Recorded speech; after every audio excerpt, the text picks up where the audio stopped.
আমার কালো গর্ভবতী বউকে নিয়ে হসপিটাল থেকে আল্ট্রাসোনোগ্রাম রিপোর্ট নিয়ে বের হচ্ছিলাম। হঠাৎ আমার বন্ধু রাফির সাথে বউ মেডিকেলের সামনে দেখা হয়ে গেল। আমার বউকে দেখে বন্ধু বলল, তুই কত স্মার্ট ছেলে, বিয়ে করবি স্মার্ট সৌন্দর্য দেখে, নয়তো মেয়ের বাবার টাকা পয়সা দেখে। তা তুই কি দেখে কালো মেয়ে বিয়ে করলি? কথাটা শুনে আমার বউ মনটা খারাপ করে দাঁড়িয়ে রইল। রাফির কথায় আমি সহজভাবে উত্তর দিলাম, নর্দমার ড্রেন থেকে কুকুরের বাচ্চা তুলতে দেখে। রাফি অবাক চোখে আমার দিকে তাকিয়ে বলল, মানে কি, এটা কোন ধরনের উত্তর? পাশে থাকা বউ বলল, তোমার বন্ধুর মাথা খারাপ হয়ে গেছে মনে হয়। আমি বললাম, আমার মাথা ঠিক আছে। একদিন বৃষ্টির দিনে আমি যখন ছাতা নিয়ে হেঁটে যাচ্ছিলাম, তখন খেয়াল করি একটা মেয়ে নর্দমার ট্রেনে নেমে একটা কুকুরের বাচ্চাকে টেনে তুলছে। যে মেয়ে একটা কুকুরকে বাঁচানোর জন্য নোংরা নর্দমার ড্রেনে নামতে পারে, সেই মেয়ে একটা মানুষের জন্য কতটা করতে পারে একটাবার ভেবে দেখেছিস? রাফি আমার কথায় কিছুটা বিরক্ত হয়ে বলল, তোর ডায়লগ মার্কা কথা বন্ধ কর। আরে সারাদিন পরিশ্রম করে বাসায় ফিরবো, কলিং বেল বাজলে সুন্দরী বউটা দরজা খুলে যখন একটা মিষ্টি হাসি দিবে, সেটা দেখে তখনই তো শরীরের সব ক্লান্তি দূর হয়ে যাবে, তাই না বউ? একটু চিন্তা করে দেখ, ঠিক ওই মুহূর্তে তোর বউয়ের মতো যদি পেতনি টাইপের কেউ দরজা খোলে, তখন তো তাকে দেখে মেজাজ আরো খারাপ হয়ে যাবে। রাফির এমন অপমানজনক কথা শোনার পরেও আমি সাবলীল ভাবে হেসে ওকে বললাম, ধর তুই খুব সুন্দরী একটা মেয়ে বিয়ে করলি, সারাদিন পরিশ্রম করার পর বাসায় ফিরে এসে দেখলি তোর বউ তোর রুমে তোর বিছানার মধ্যে অন্য একটা ছেলের বুকের উপর শুয়ে আছে, তখন তোর কেমন লাগবে? 2025 সালে এসেও যদি তুই একটা মেয়েকে গায়ের চামড়া দিয়ে বিবেচনা করিস, তাহলে এর চেয়ে লজ্জার আর কি হতে পারে? সৌন্দর্য কিন্তু কখনোই স্থায়ী হয় না। নিজের পরিহিত চকচকা আয়রন করা শার্টটাও একসময় মলিন হয়ে যায়। তাই চামড়ার রং না খুঁজে বরং চরিত্র খোঁজার চেষ্টা কর, কারণ একজন চরিত্রবান স্ত্রী তোর জীবনটাকে সুন্দর করে তুলবে। আর যদি টাকা পয়সার কথা বলিস, তাহলে আমাকে একবেলা ভালো মন্দ খাওয়ানোর ক্ষমতা আমার শ্বশুরের আছে, আর আমি তাতেই খুশি। এই কথা বলে ওখান থেকে চলে গেল। কিছুদিন পর আমার বউ প্রেগনেন্ট অবস্থায় ঝাড়ু দিয়ে ঘরটা পরিষ্কার করছিল। আমি পাশের চেয়ারে বসা। এমন সময় আমার মোবাইলে ফোন আসলো। আমার বন্ধু রাফির। রিসিভ করতেই বলল, দোস্ত তুই আমাকে ক্ষমা করে দিস। আমি বললাম, কেন, কি হয়েছে? বিয়ের সময় আমাকে শ্বশুর সংসারে যা যা দিয়েছিল, ফ্রিজ, টেলিভিশন, এসি, ফার্নিচার, সব উপহার। কিন্তু দুঃখজনক বিষয় হলো, আমার তোর সাথে দেখা হওয়ার কিছুদিন পরেই আমার স্ত্রী ওর প্রেমিকের সাথে পালিয়েছে। আমি লজ্জায় কথাটা কোনো বন্ধুকে জানাইনি। আরো দুঃখজনক বিষয় হলো, আমি শ্বশুর বাড়িতে খবর নিয়ে দেখি শ্বশুর মেয়ের প্রেমিককে মেনে নিল, আর বিয়ের সময় যে জিনিসগুলো উপহার দিয়েছিল সেগুলো ফেরত নিল। বিশ্বাস কর, লজ্জায় সমাজে কাউকে মুখ দেখাতে পারছি না। সব ঘটনা শুনে আমি বললাম, খুবই দুঃখজনক বিষয়, তোর জন্য আসলেই খুব মায়া হচ্ছে ভাই, দয়া করে লজ্জা দিস না। যদি পারিস একটা চরিত্রবান মেয়ের সন্ধান দিস। আমি চোখ বন্ধ করে বিয়ে করব, মেয়ের গায়ের রঙও দেখবো না, শ্বশুরের টাকা পয়সাও দেখবো না। আমি তখন বললাম, সে না হয় দেখবো, তো এখন আছিস কোথায়? আমার এখানে চলে আয়, কয়েকদিন থেকে যা, ভালো লাগবে। না রে দোস্ত, যাবো না,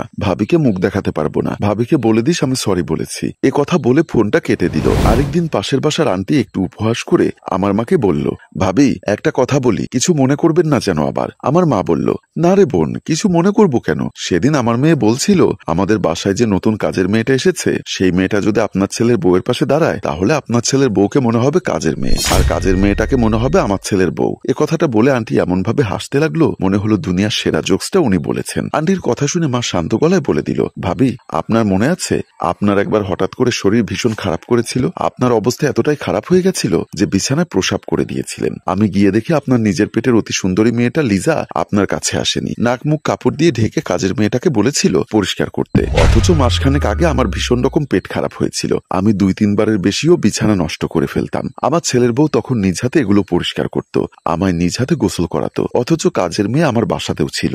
আপনার মেয়েকে বলে দিবেন, হতে পারে আমার ছেলের বউয়ের গায়ের রংটা একটু কালো, কিন্তু পরের মেয়ে হয়ে ওই 2 বছরে আমার ছেলের বউ আমার যতখানি সেবা যত্ন করেছে, সে 24 বছরের জীবনেও এতটা সেবা যত্ন নিজের জন্মদাত্রী মাকেও করেনি। এ কথা বলে আমার মা ওখান থেকে চলে আসলো। আমার স্ত্রী শ্রাবণী যখন চায়ের কাপটা আমার মায়ের ফুফাতো ভাইয়ের হাতে দিল, তখন খালু হাত বাড়িয়ে আবার ভ্রুকুচকে শ্রাবণীর দিকে তাকিয়ে বলল, চা বানানোর আগে হাতটাকে ধুয়ে নিয়েছিলে কেন ভাই? তোমার কি মনে হচ্ছে আমার ছেলের বউ তোমাকে ময়লা হাত দিয়ে চা বানিয়ে দিয়েছে? আমার খালু তখন ঠোঁট বাঁকিয়ে বলল, তোমার ছেলের বউকে যদি 1 ঘন্টা ধরে ভীম সাবান দিয়ে ঘষা মাজা করা হয়, তবু আমার মনে হয় তার গায়ে ময়লা লেগে থাকবে। সেদিন আমার বউ খালুকে কিছু বলতে পারেনি, মুখে কাপড় দিয়ে নীরবে কান্না করে আমার রুমের দিকে চলে আসলো। অথচ প্রকৃতির কি সুন্দর নিয়ম, খালুর মেয়ের বাচ্চা হওয়ার সময় জরুরিভাবে ও নেগেটিভ রক্ত লাগবে, কোথাও রক্তের ব্যবস্থা হচ্ছিল না। খালু ডাক্তারের অফিসে বসে এদিক ওদিক রক্তের জন্য ফোন করছিল। ঠিক এমন সময় আমার স্ত্রী শ্রাবণী তখন তাকে রক্ত দিতে হসপিটালে চলে গেছিল এবং রক্ত দিল।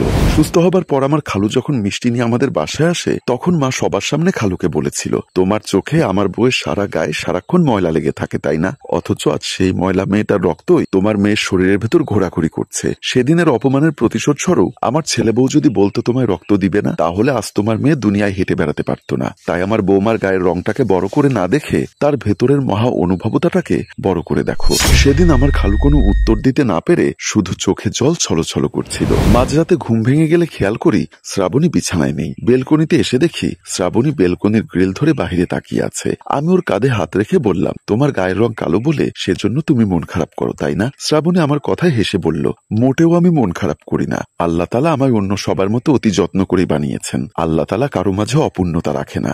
একদিকে না হলেও অন্যদিকে আল্লাহ তাআলা ঠিকই পুষিয়ে দেন। আমি কালো হলেও স্বামী, শাশুড়ি, ননদের থেকে যে পরিমাণ ভালোবাসা পেয়েছি ততটা ভালোবাসা হয়তো পৃথিবীর সবচেয়ে সুন্দর মেয়েটাও পাইনি। আমি মুচকি হেসে জড়িয়ে ধরে বললাম, আমি মানুষ চিনতে ভুল করিনি শ্রাবণী। কিছুদিন পরে আমার স্ত্রী শ্রাবণীকে মেডিকেলে ভর্তি করেছি। ওর এখন ডেলিভারির সময়। শ্রাবণী যখন ডেলিভারি পেইন নিয়ে হসপিটালে কাতরাচ্ছিল, খুব কষ্ট পাচ্ছিলাম। আমি হসপিটালের বাইরে দাঁড়িয়ে খুব কান্না করছিলাম। শ্রাবণীর বাচ্চা হওয়ার সময় প্রসব বেদনায় যখন চিৎকার করছিল, বাহিরে দাঁড়িয়ে মনে হচ্ছিল আমার কলিজা ছিঁড়ে যাচ্ছে। এদিকে বাসায় আমার মা জায়নামাজে বসে আল্লাহর দরবারে হাত তুলে একাধারে কান্না করে যাচ্ছে। আমার মা মোনাজাতে বলল, ইয়া মাবুদ, আমার এই জিন্দেগির সমস্ত ইবাদতের বিনিময়ে আমার ছেলে বউ নাতিকে সহি সালামতে আমার কাছে ফিরিয়ে দাও। আরো বিভিন্ন রকম ইনিয়ে বিনিয়ে আল্লাহর দরবারে মোনাজাতে বলতে লাগলো এবং অঝরে কান্না করতে লাগলো। মোনাজাত শেষ করতেই হসপিটাল থেকে ফোন আসলো। মোবাইলটা রিসিভ করে কানে দিতে বললাম, আম্মু, তোমার নাতি সুস্থভাবে দুনিয়াতে এসেছে, আলহামদুলিল্লাহ। আচ্ছা বাবা, বৌমা কেমন আছে? আমি বললাম, তারা দুজনেই সুস্থ আছে। ঠিক আছে বাবা, তুই ওখানে থাক, আমি আসছি। একথা বলে মা তাড়াতাড়ি করে উঠে হসপিটালের দিকে রওনা দিল। আমি শ্রাবণীর পাশে গিয়ে বললাম, তুমি কেমন আছো শ্রাবণী? আমার হাত ধরে কান্নায় ভেঙে পড়ল আর বলল, আমার বাচ্চাটা কি আমার মতো কালো হয়েছে? আমি বললাম, না, আমাদের বাচ্চা ফুটফুটে সুন্দর হয়েছে। এমন সময় আমার মা এসে শ্রাবণীকে জড়িয়ে ধরে কান্না করতে লাগলো। মায়ের কান্না দেখে রীতিমতো ডাক্তার সাহেব অবাক হয়ে গেলেন। সম্মানিত ভিউয়ার্স, দয়া করে আমায় কেউ ভুল বুঝবেন না। আমি এটা বলিনি ফর্সা মেয়েরা খারাপ হয়। মানুষের মন দিয়ে বিবেচনা করুন, সাদা চামড়া কিংবা পয়সাওয়ালা লোক দেখে নয়। গল্পটি আপনাদের যদি ভালো লেগে থাকে অন্যজনকে শেয়ার করে দেখার সুযোগ করে দিন। গল্পটির ভাবনা ও প্রযোজনায় মঞ্জুর মোর্শেদ, ক্যামেরায় শিহাব। ধন্যবাদ।